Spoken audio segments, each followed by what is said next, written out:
I was just really enjoying that great jammin' groove, that lounge AI generated music from Restream. Thank you. Happy Tuesday, great and glorious human beings. We're here for episode 4 of By the Runbook. We are going to be covering version 2.192 today, despite some argument from Robbie and Mendy. And speaking of those delightful people, we've got Robbie and Mendy joining us today. Robbie is in place of Connor, who's on holiday, I think, kicking soccer balls, footballs for kids. Yes, correct. So, and I think that I want to make sure we teased everybody that you had your app that you were going to share this time as well. So you can either share that at the beginning or at the end, but I just want to make sure that gets mentioned as well. So, yeah. All right. Cool. So I'm going to let you guys get to it, and I'll be keeping an eye on the comments for questions, and I'll pop those up as they come along. But y'all have fun. Perfect. Do you want to start with 192? Yeah. We we have have if there is anything 192 up on screen already. We just need to have our, there we go. Boom, 192. So the question is, Robbie, how are you doing? Like, it's been a while since we were together. You know, like. Yeah, good. Excited. I asked that before we started this screen share, so people can watch us talk to each other. But yeah, I mean, Halo doesn't stop slowing down or doesn't slow down, so there's always new things to do, new things to find, which is good. Keeps me busy. But yeah, we're good. Is there anything in this version, I don't know if you've had a chance to like read it in the last 30 seconds, that you're excited to call out?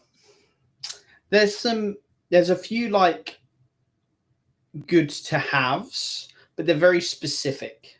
Like the top two you can see or the top few you can see up there about timestamp headers in runbooks and webhook and runbook request signing.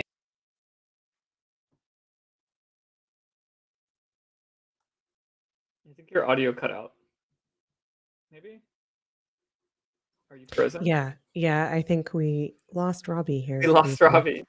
He was talking about the very specific, exciting things that he had. Yeah. I mean, most of these have to do with specific methods of validation for security purposes. So it's interesting that we can use these features. And you can see they're fairly in depth, which is why there's a lot to it. I'm not going to read it out loud. You can just go look at them.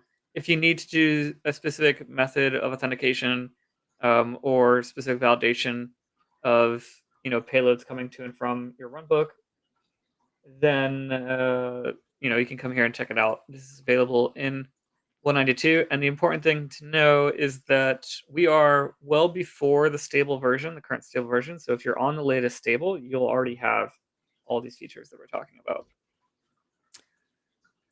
While we wait for Robbie to come back, who just sent a message. He said the internet cut out for him.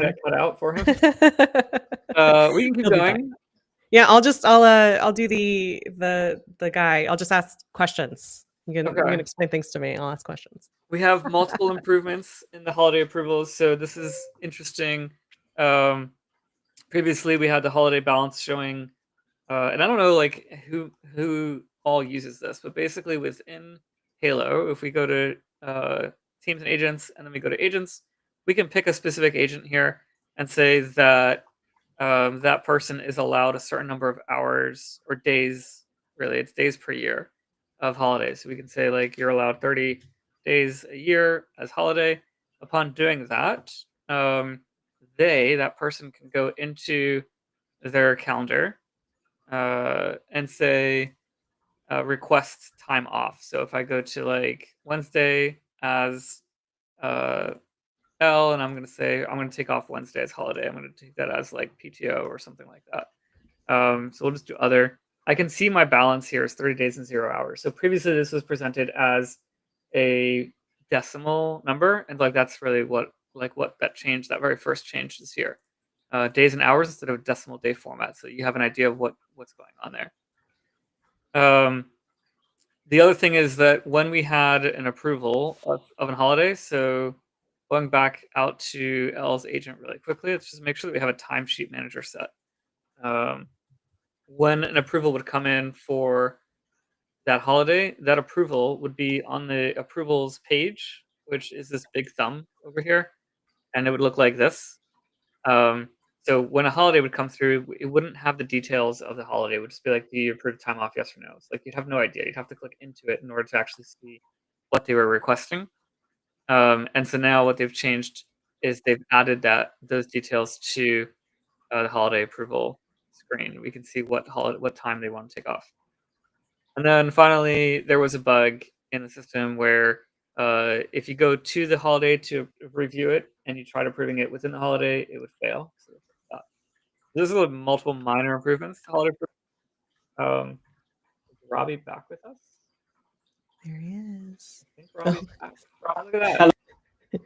Hello. I am currently on mobile. I may well be switching back in a second. Okay. Thank you for doing this for the cause, man. Yeah, no worries. Right. Oh, I think we might be back. Yeah. Waiting. There we go. There we go. And we're back. Apologies for that. So Right. I skipped through like the security stuff. Cool. Very high level. And then I talked about the holiday improvements. Nice. Showing off like what those are. Some pretty good ones, even though they are minor. Mm-hmm.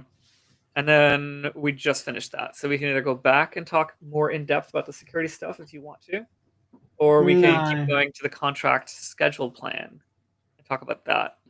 Yeah, this is useful. Mostly we had a few customers that are using this that had some like bugs with it, which I think this is partly to help with. It's a really kind of not very well known feature of Halo that these contract schedules even exist. Yeah. I don't know whether you want to show people what they are and how they work. Mm-hmm. So we've got these contracts that are mostly all demo, like we're in our demo environment. So we can pick a contract and we can say we are going to have a schedule for this contract where we are going to basically set specific days and times that we're going to do something for that client, whether it's an on-site visit or whether it's like work that you're doing offline or whatever. So we can come in here and we can say, for this contract, we're going to allocate 30 hours or something like that. Actually, I think the hours is going to be the length of the appointment. Yeah, per day, I think. Yeah, it's always confusing. Okay, we're going to do like 1 hour a day. And then our ticket type will link to the type of ticket we want to have created for that appointment. Yep. We can assign it to an agent. So we can say, we're going to pick on L, which we've already started doing. You just keep doing that. L will have 1 hour a day to work as her default working hours. The appointment type will be a virtual meeting. So she'll be doing like meetings once a day, 1 hour each day that we do the assignment. And we don't really care about the site, but you can select one. Then we set this is essentially setting up a recurring appointment, right? So we set up, when are we going to start? Let's say we start August 1st. And we'll start the appointment at 11 a.m. So from 11 to 12 as of August 1st, which is on a Friday. And we're going to say we're going to do this every 5 occurrences, for example. And we're going to do it monthly.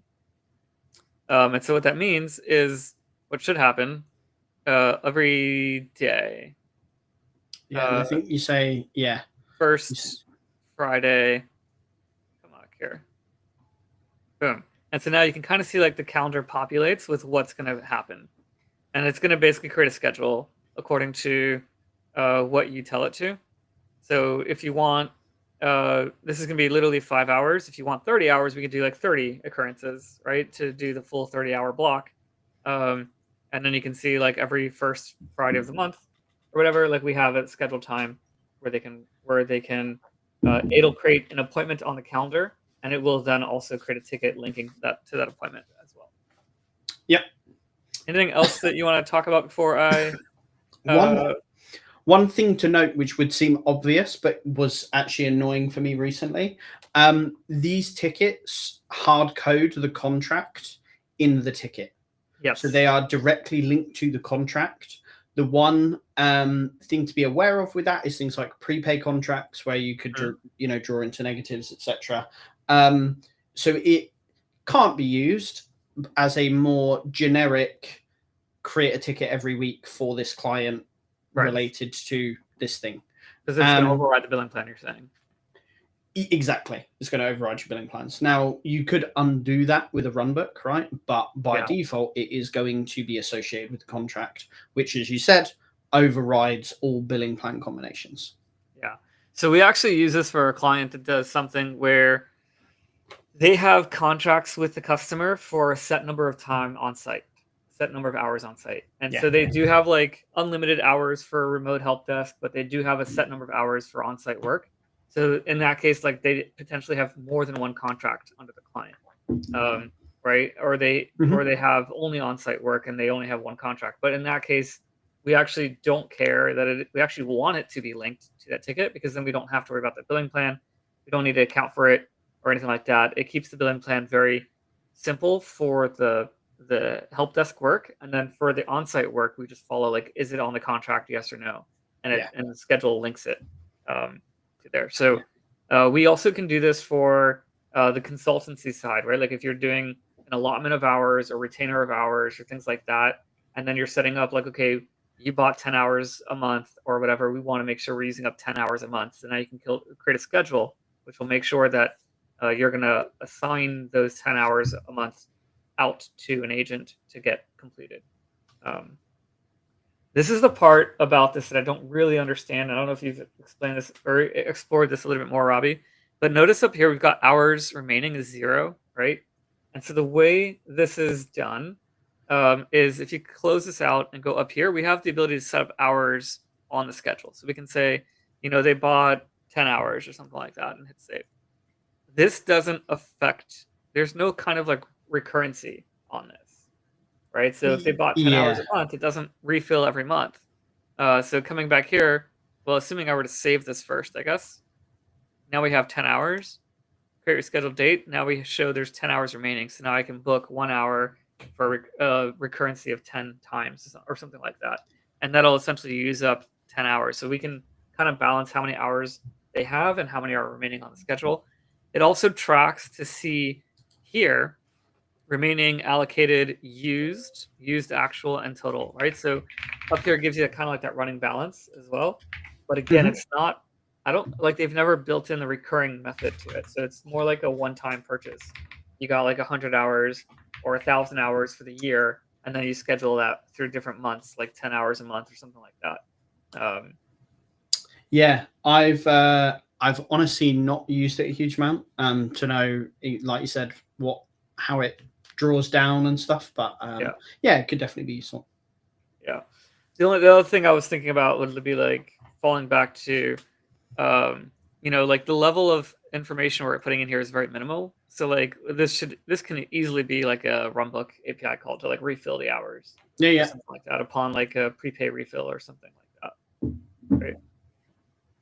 Or the month reset or whatever. Anyways, let's go back to our feature requests. Endpoint's been added to Federated Credentials to be updated more easily. Not sure what that does. Yeah, boring. Not sure what that means. This version's got a bunch of additional, like you see all their minor improvements to this integration, that integration. This is following on obviously from the vulnerability that Halo had. This is just a continuation of adding authentication to all of these endpoints. So it's effectively just, we've added an additional parameter. You can add a token to them now. So obviously important if this is your integration, but broadly, this is pretty straightforward. It's adding the ability to add a bit more security to your various endpoints for integrations. Yeah. This is interesting. There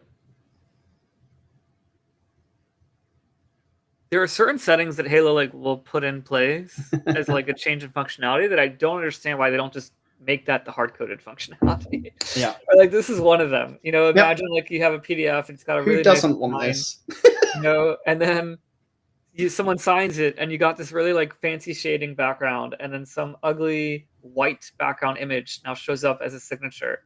You probably don't want that. So why wouldn't you just want to go turn that on, right? Isn't that under under quotation settings? Let's take a look. Find it. Configuration. Yeah, you're absolutely right. I often moan either about Halo or to Halo about this, is like Halo is so unopinionated in the things that they do to a fault, right? That whole point of like just make it the default. Like nobody else wants this other thing. Just make it the way that it works. And for some reason, like you said, they always have added a setting for. It's just can be a little bit painful at times. Where the heck is it though? I wonder. Here's where it's going to be on the document. PDF template, Yeah. I think. You think it's on the PDF template? Quotations.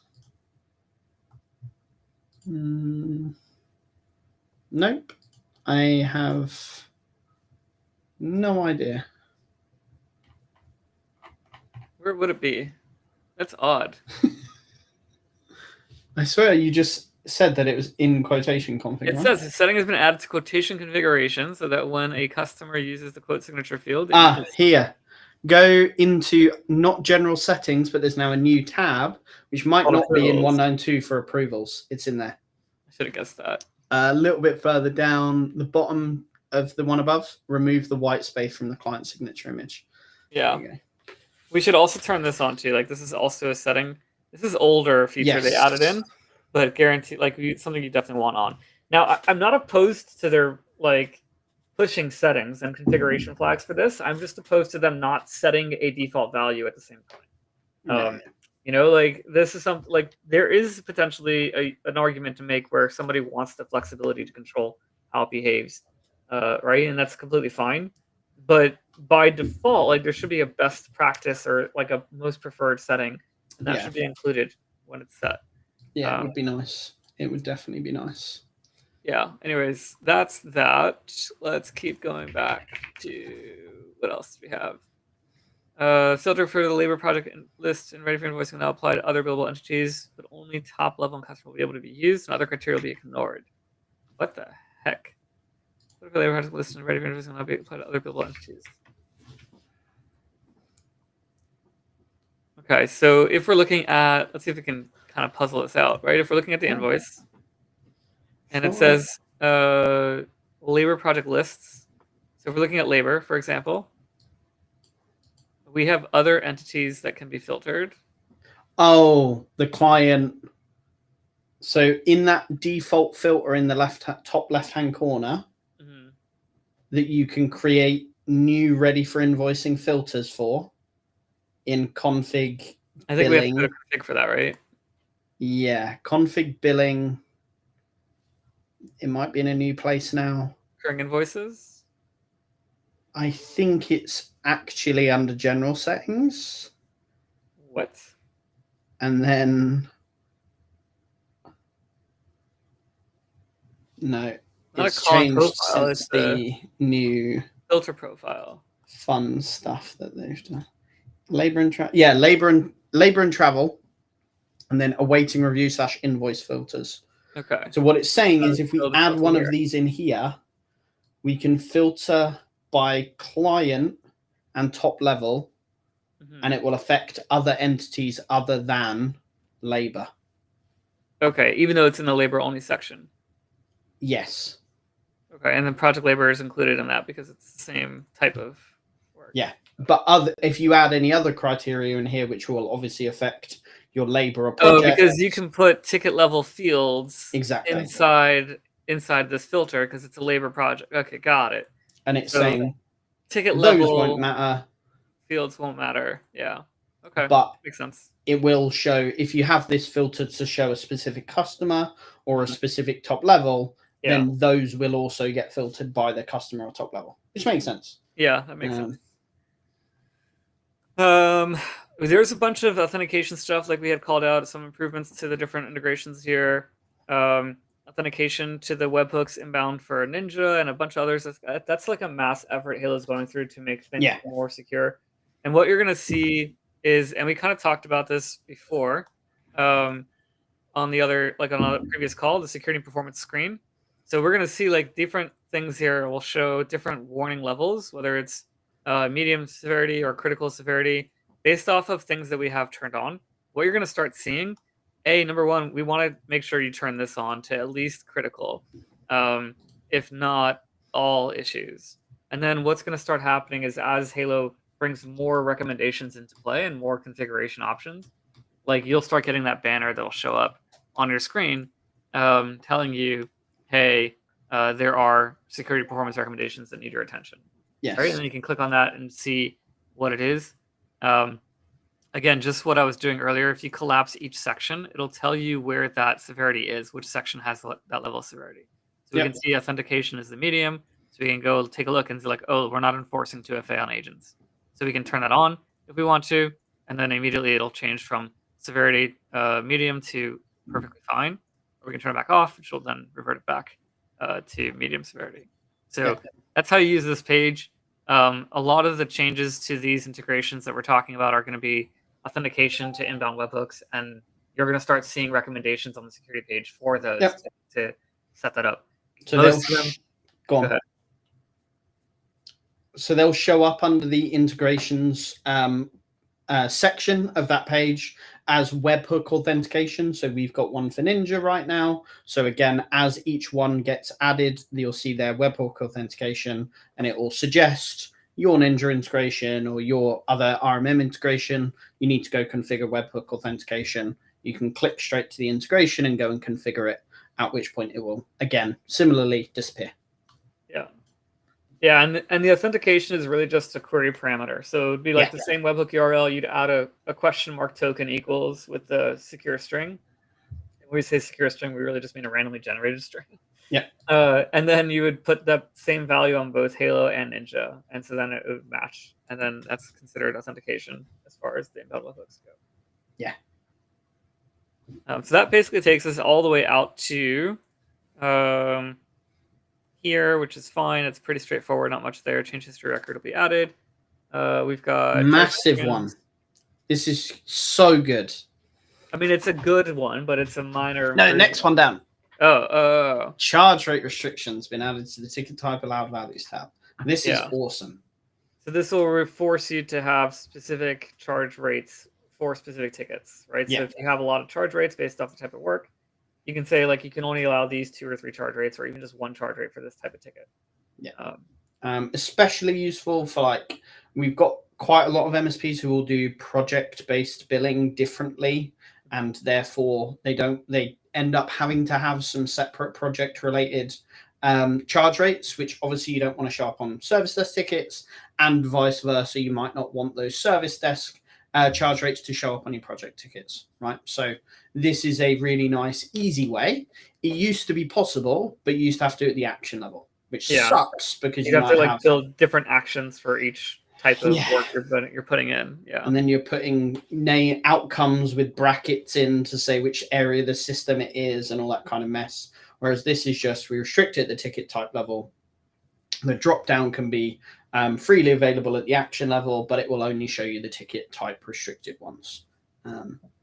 Super useful for lots of reasons, but especially that like project-based stuff and separating out your project charge rates from your service desk charge rates if you have to have those. Obviously, when it comes to charge rates, it's what you're doing, not how you're doing it, not what you're doing.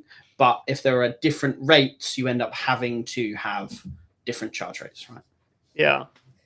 We'll come back. I think it's a later feature, so I'm not going to jump ahead. But there's something I want to dive into on that, but I'll just hopefully remember next time when it comes up. Cool. Pretty boring.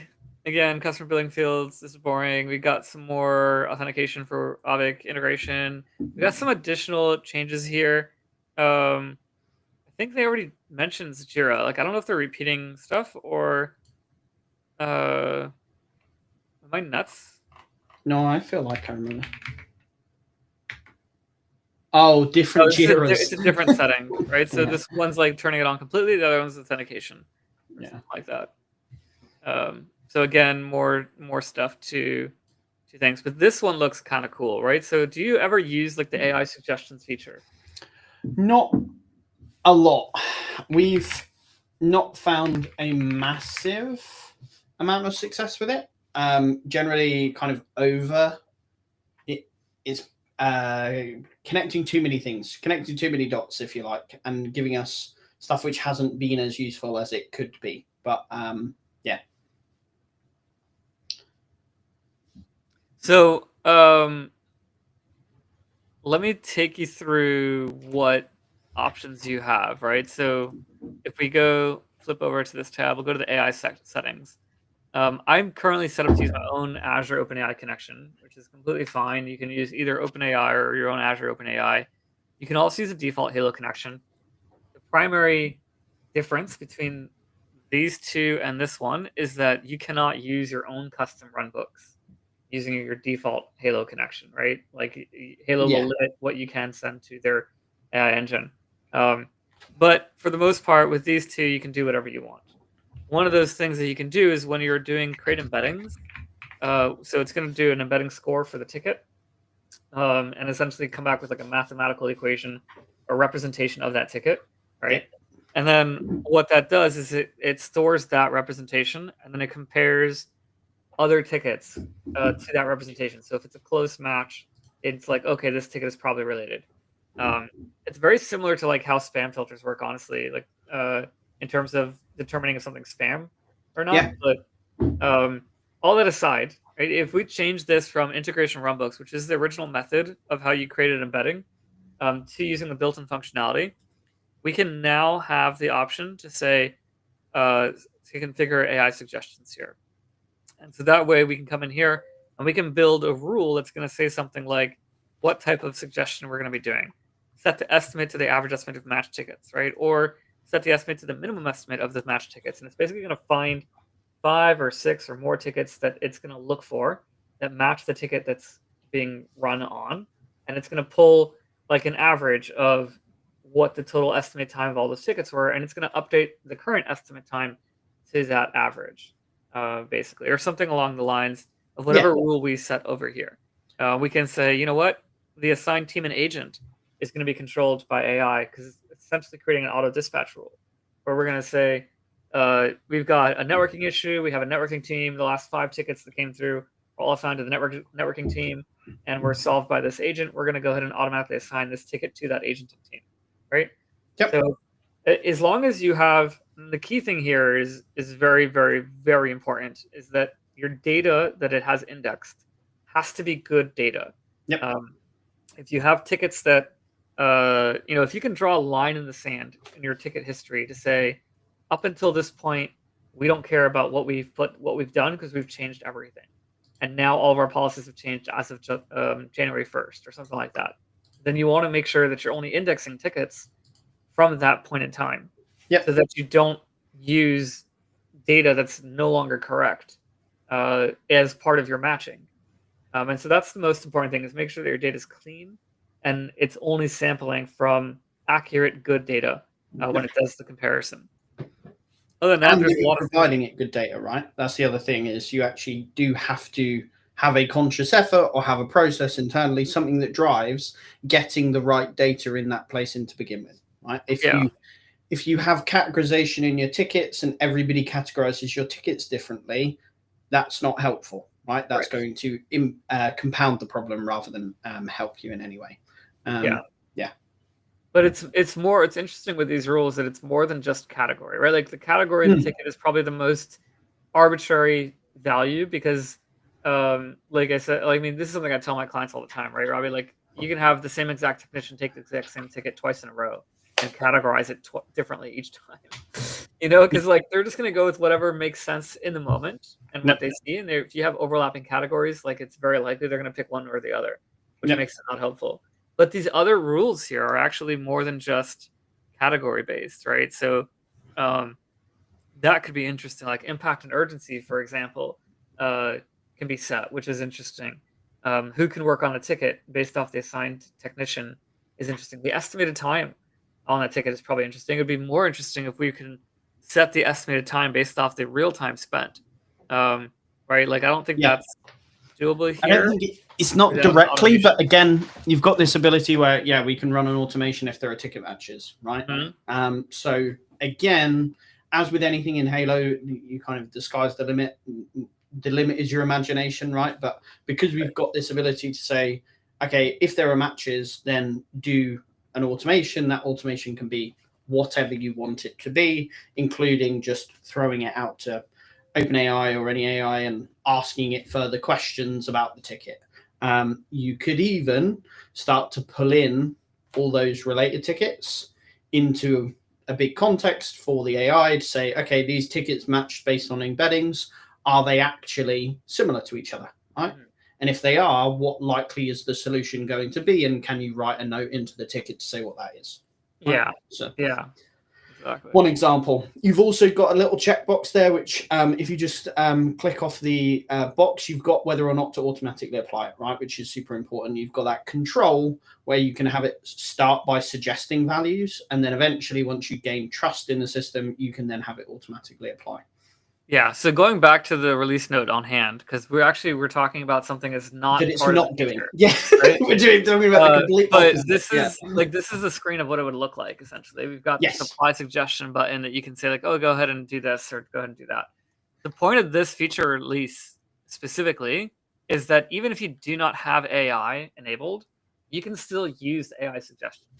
Yep. Right. And the way you do that is instead of it using embeddings to match the tickets, it's going to use the built-in original problem resolution finder, which does kind of match based off category, based off text fuzzy matching. I don't know exactly what it's doing. Yeah, it's a SQL search. We just don't know exactly what the SQL that the logic is. Yeah. But it does kind of try to match tickets, and then it can offer suggestions based off those matched tickets, even if you don't have an AI integration tied in. So that's an interesting feature. We got more improvements to integrations that I don't know if we really care. This is an interesting feature here. Yeah, this is awesome. I have a customer using this. I have multiple customers using this one. I've been scared to turn it on for myself. It tripped me up the first time they used it. I was like, yeah, I was like, what the hell is this? So basically, like, this is essentially just-in-time admin access to an extent, right? There's no real approval, I don't think. Is there an approval? I think there's something. Notify.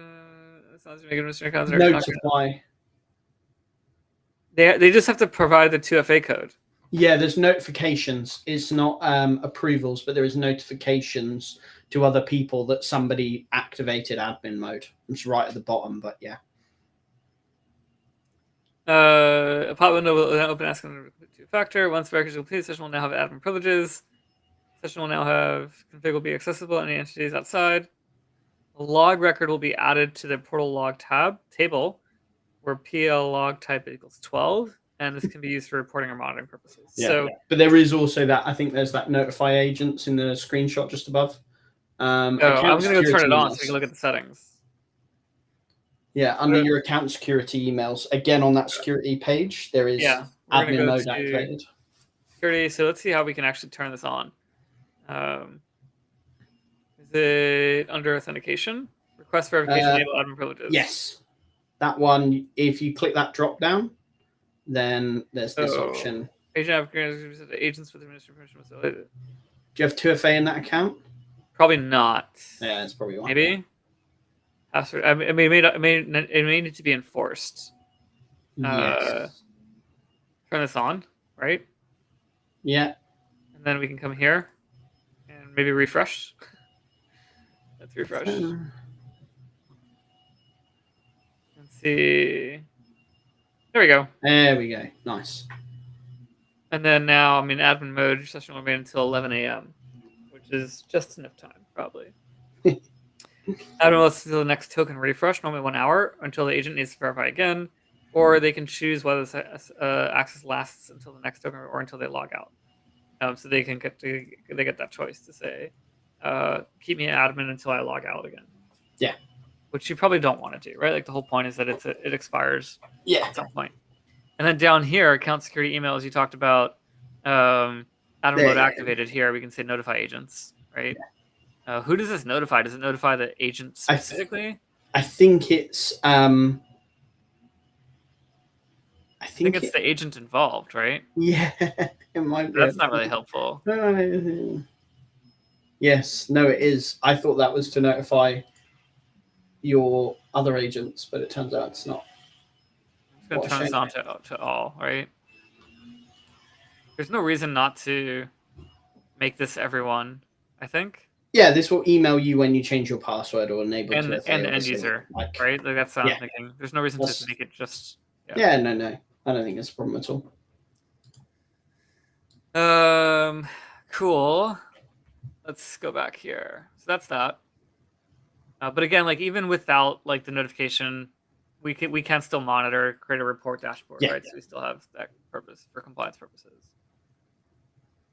We added load balance limits by team. So agents will only be allowed to receive up to their team's load balance ticket limit. So it doesn't do more than like you can set the limit to say like you can load balance your tickets, but if they have more than 5, don't give them more. Yeah. Right. So that way they only get up to 5 tickets and the rest stay unassigned. Improved UI handling for roles, large agent user assignments. I don't know what that means. Improvements to the forecasting module. So this is a new module that we kind of talked about on another call. Yes. It does require usage of next TLA or something. Yeah. Next. Yeah, something GPT. Time GPT? No, I can't remember. Yeah. Time GPT. But yes, it's a this one. Hopefully. Yeah. I mean, hopefully broadly this feature is going to give those with large Halo environments some kind of reprieve from reports that never load because they're trying to load too much data, right? That's how I feel like this helps. This is so that they actually did something different for that. I'll come back to that in a second. This is more of like right now you're probably doing a lot of complex math to forecast future activity, right? And what you can do with this is we can come in here and say, let's go to forecasting, for example. I think I have to go up one level. Forecasting.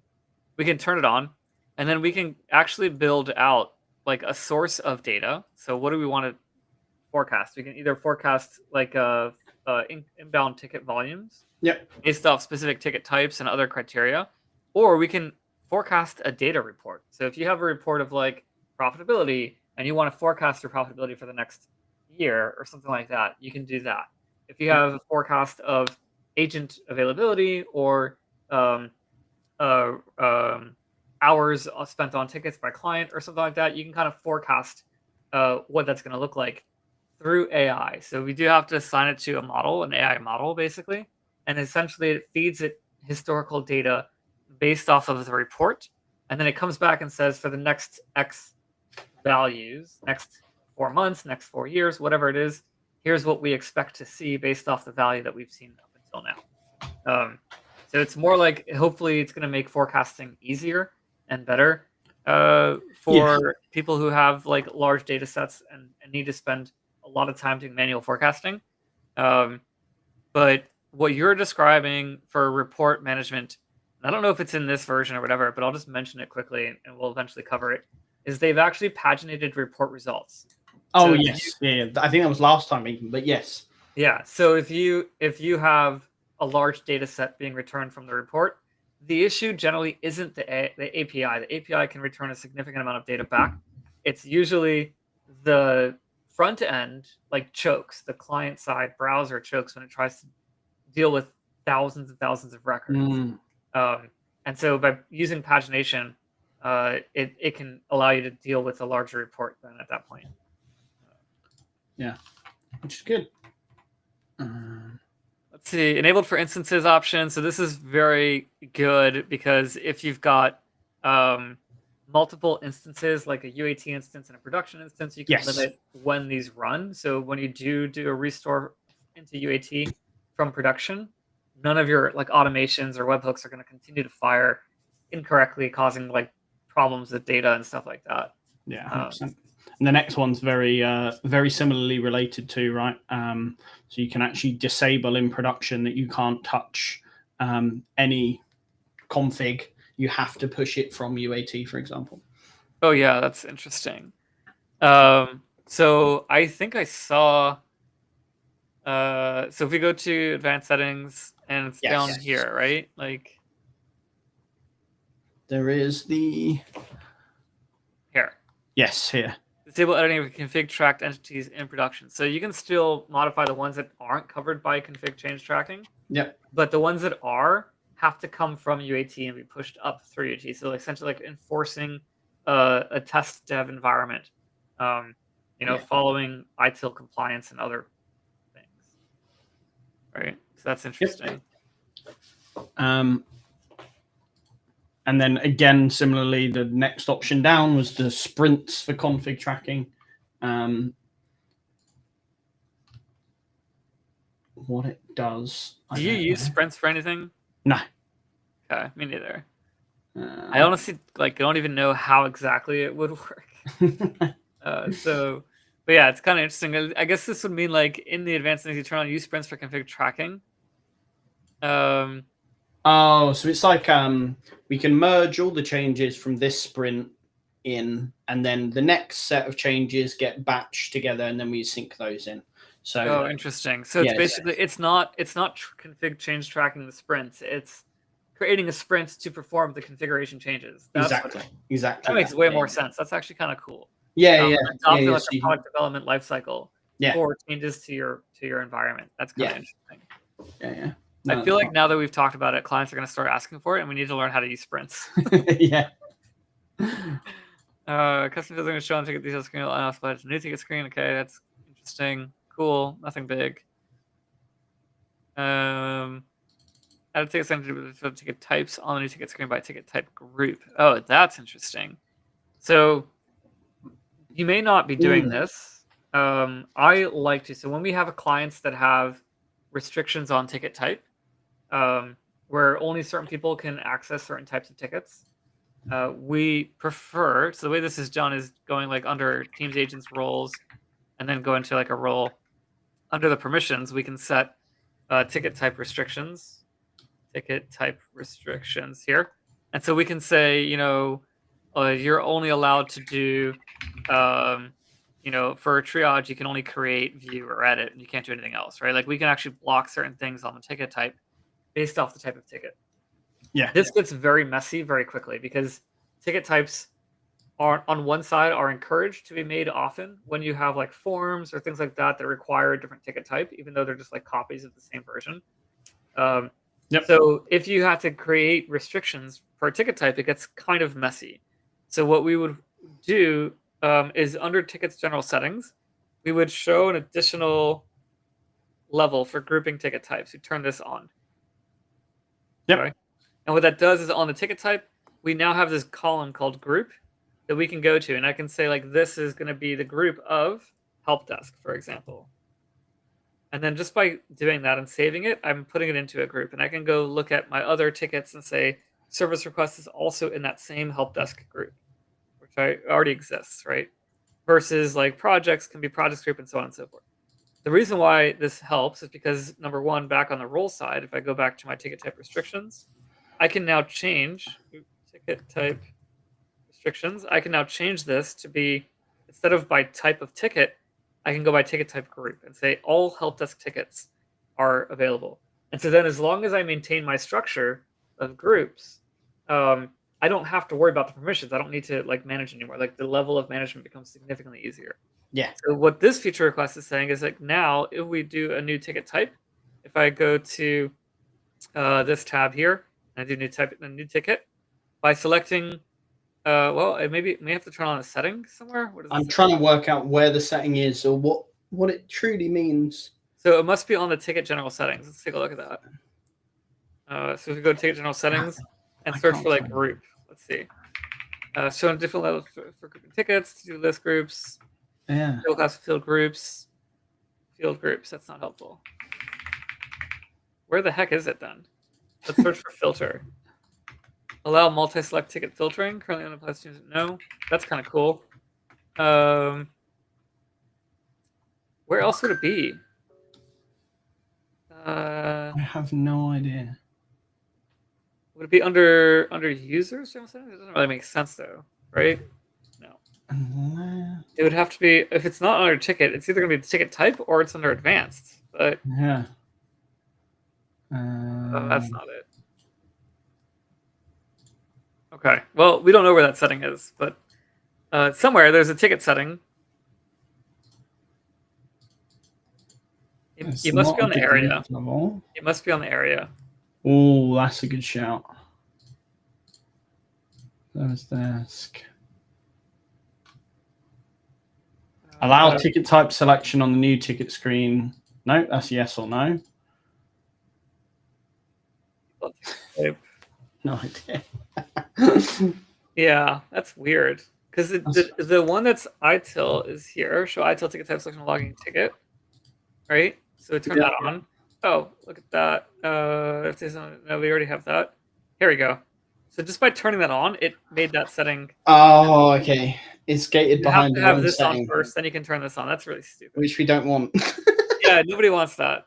But I guess it's okay. It's not terrible because now if I don't even need to refresh. Like I got 3 levels of filtering now. I can say just show me the help desk ticket group, and then I can choose my 2 tickets. Can you then configure it at the area? Can you say ticket type group selected at area? Because we can define an ITIL ticket type, right? Let's see. Let's go back to tickets. Let's look at areas. Probably not, but service desk, edit, template group, ticket type, default ticket type. No, we want default ticket type group there. That would be useful as well. Yeah. And not having 3-level filtering is ridiculous. Like we should be able to hide this. Yeah. And just see this basically, and defaulting the type group to a specific area. If you turn the ITIL type off now, it's probably going to stay, right? Because like Halo's API isn't smart enough to remember the fact that it was turned on that way, right? Like I can go to general settings now. So for anybody who needs this feature, turn on the ITIL type selection. Let's find out before it actually. Let's there you go. Turn that off. Right? Let's see if it still works. Refresh this screen. Oh no, it's gone. Okay, they got smarter. Sad. Well, in this case, we don't want them to be smart. Is that like specific though, right? That's weird. Yeah. We should log that and ask them to change that. But anyways, that's what that setting does. You can now show hide more user system fields and screen layout for the user entity. Like so, we've been able to do that for some assets and contracts. So that's getting some. That's getting more customizable in more areas as well. Yeah. System AI insights field can now be added to ticket rule criteria. We can add subject lines and serum notes. Interesting. You can add new contacts on existing customer opportunities via the contacts tab. Okay. You can't see. Not sure I fully understand that. Nope. Doesn't sound too interesting though. Chat will now show a file icon next to attachments. Great. Added owners and assets as reportable fields. Cool. So this is inside the query builder specifically. They've added additional fields to the query builder. Yes. Logged in agent signature variable. That is kind of cool, right? So this allows you to basically do the signature based off of whoever's only logged for in. quotes, but yeah, when I click send quote, it will use my signature, whereas before it used the signature of the agent that made the quote. Yeah, exactly. Makes sense. Probably again should have just changed the signature variable to use the logged in agent signature, but we won't get down that rabbit hole. I think there's use cases for both. Yeah, no, I'm sure there is. Yeah. Added to summary messages. Okay. Added unit prices or product bundles on quotes. Not only should include group quantity prices enabled. Unit prices to product bundles on quotes. I don't understand this. Oh, okay. So it's saying if you say to show the group quantity. Oh, the per unit. Then you can also show the per unit. If all units are, we actually just talked about this. Yes. I think they broke this though, because it used to always work. It worked well before this was put in the release notes. I think that if they were the same, they were the same exactly, which really doesn't change. Like hasn't changed. Now, like before though, it would be it would be quantity 1. Now it just it's a blank quantity if it's not the same.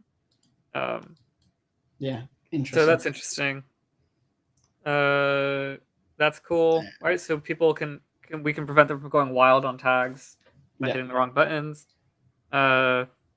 Next one's kind of cool. I quite like this. We've been actually having a few customers using primary and secondary agents more.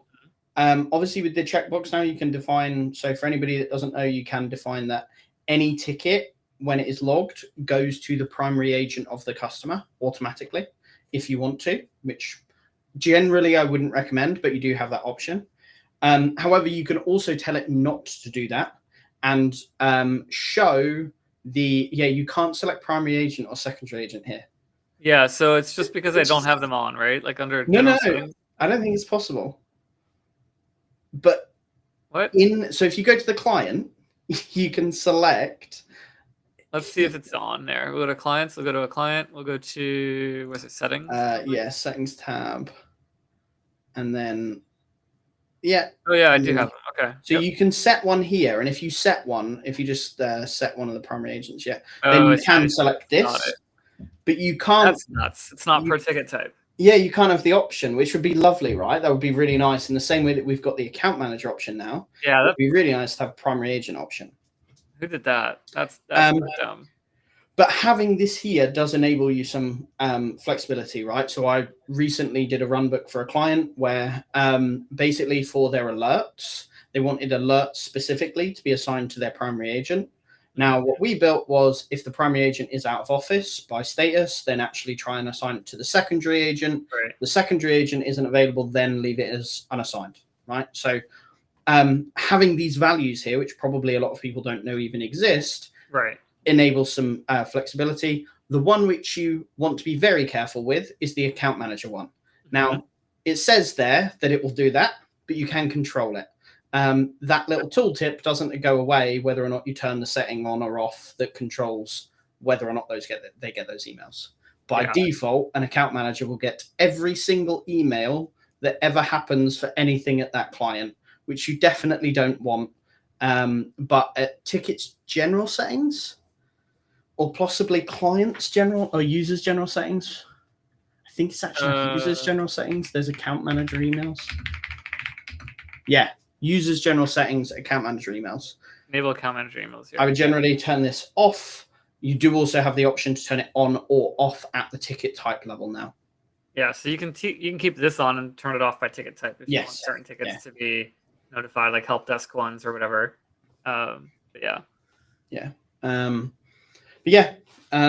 This is just allowing them to be added as additional agents rather than having them added as the actual primary assigned agent for the ticket, which is useful.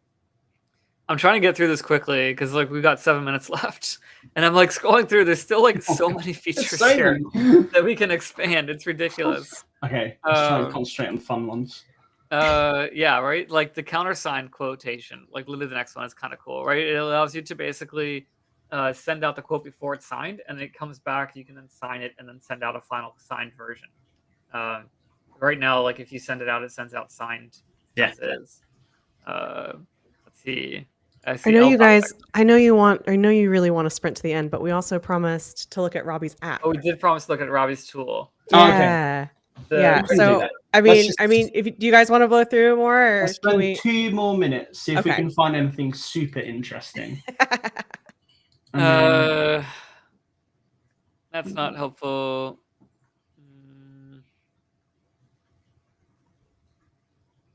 Oh, this one, a prefix can be added to dollar variables. It's a bit further, a little bit further down. It's actually super cool. This basically allows you to add prefixes to custom fields, but only if they exist. Right. So a common problem right now is we say new user, name, and then colon, whatever their name is. But if their name doesn't exist, it just prints nothing, and then you just have this blank prefix. This basically allows you to actually specify a prefix, which will only show up if the custom field has a value. Well, the interesting thing I'm going to think about now is like, can we format that prefix? Like to make it bold versus the value. Good question. Can we put whatever we want in there? Yeah. I know, I suck. It's interesting stuff to play around with. Seeing like you can add a condition to go to status, add an option to say less delays. You can specify invoice reference from creating a bill from purchase order. think that's basically it. Yeah. Risk score. Maybe we'll just come back and just wrap it up on the next one Yeah. before we go to the next version, just so we can talk about some of the other stuff. And now we got literally 5 minutes. Cool. Do you want to share? Do you want me to share? I don't mind. You can share. I don't have, like, mine is tied into a real Halo. Yeah. What's mine tied into? Let's find out. Our Halo. Give me 30 seconds and I can undo that. Well, actually, I'll tell you what, I can show the whole process. We can show the whole configuration process. So let me share my screen.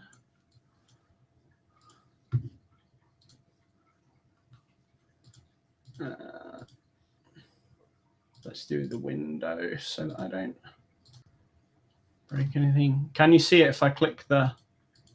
You can't see me clicking on the extension there, can you? I can't see the drop down. We can see you clicking on the extension. Yeah, we cannot see the extension itself. Let me share the entire screen. Now you just broke L's like perfect. Sorry. With you. Right. So let me sign into our testing environment and I can run through this. So basically, what this is a Chrome, or it's actually Edge extension that allows you to log tickets via an extension, right? The idea is to do it quickly in times where you might need to just log a ticket for a client or log a ticket internally. You don't have time to go through either the QuickTime menu in Halo or go through and actually log a full ticket in Halo. Kind of idea of it is not to break your flow with whatever app or service that you're using at the time. You don't have to change tabs or open up a new tab to Halo and end up like I do with 50 tabs open in Halo for various different places. The way you set it up is you just head over to your Halo environment, go to Halo PSA API, and click View Applications. Create a new application, call it Halo Quick Ticket or whatever you want. We're going to set our authentication method to authorization code and grab our client ID here. We're going to put that in over on this side, as well as copy over the Halo base URL. We're going to copy the redirect URI, and back on our application, we're going to chuck that into there. They need to go into permissions and give it read and edit tickets. I think that is all the permissions that it needs. Yeah, it should be all the permissions that it needs. Once we do that, we can hit Save API Configuration, and you'll see it will pop up and basically ask us to allow us to make changes to this website. Hit Save and hit Login.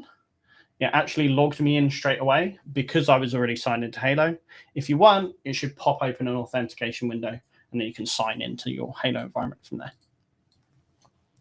Once that's done, you should see, if you click on it again, you've now got this little window where you can create a ticket. All of those things are configured via your user configuration here. We then have our form fields and some advanced options. So user configuration, you can set a default user in here. When we set a default user, that can be overridden. It just means that there is a user set by default for you. Ticket type, we can pick a ticket type. You could use this again to log QuickTime tickets. You could use it to log incident tickets, etc. But we select our ticket type in here. The next bit is our form fields and order. This basically allows us to add additional fields into the form. So if I select those and hit save and click back into here, you'll see there's a lot more options now. All of these, again, are pulling from your list actually in Halo. So they will return your correct categories, etc. And then we can log a ticket. So if I create this ticket, hit submit, that's going to be created. I can then click this Open in Halo button, and it will take me to the newly created ticket in our test environment. A couple of additional options. We can choose whether or not you allow other users to be selected. That will just turn this little box here on or off. So if I turn it off, it disappears.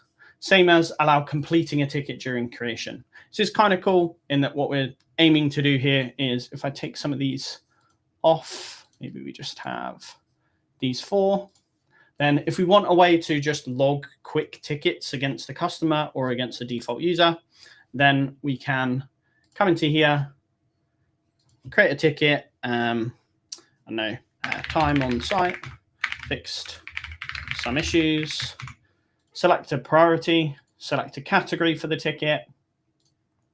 How long did we spend? Maybe 15 minutes, maybe an hour, maybe 2 hours, and then a charge rate, hit complete. And that will create a ticket and then also close the ticket as it normally would when you select the option in a new ticket screen to close the ticket, just like this. So yeah, that's basically, that's it. That's what it does. You're only a minute over, Robbie. It's brilliant. Nice. Awesome. Really good. I'll just I use put this plugin, by the way. Like, this is Robbie's plugin he designed. I use the plugin all the time for our stuff, just to log, like he said, quick tickets. We have certain types of tickets that we log to track very quick things. And so I just use it all the time and just literally spit tickets out all day long into our Halo to go sort and deal with after. Yeah, exactly. It could be that you're using it to log time quickly inside of Halo, or like Mendy said, what we initially designed it for, what I initially created it for, was just, I've had this thought, I need a ticket for it so I don't forget it exists. Can I make a ticket quickly for it now? So we do that like that. The plan is, for anybody who's interested, the plan is to open source this pretty soon, probably next week or something, so that other people can submit ideas and make changes. The only thing to be aware of is any changes take forever for Microsoft to accept. So it can take up to 7 business days before they accept any changes. So you might end up having to run a local version of the extension if you want to see things in as you're making changes. Well, brilliant. Thank you for sharing. We'll put that link in the show notes and stuff. But so it's good to thank you guys for going over 2.192 again. And looking forward to doing that again next time. But Robbie, thank you for your time today. Mendy, good to see you. And we'll see you guys in 2 weeks. Fantastic. Episode number 5. Thanks very much. Talk to you later. Bye-bye. Bye.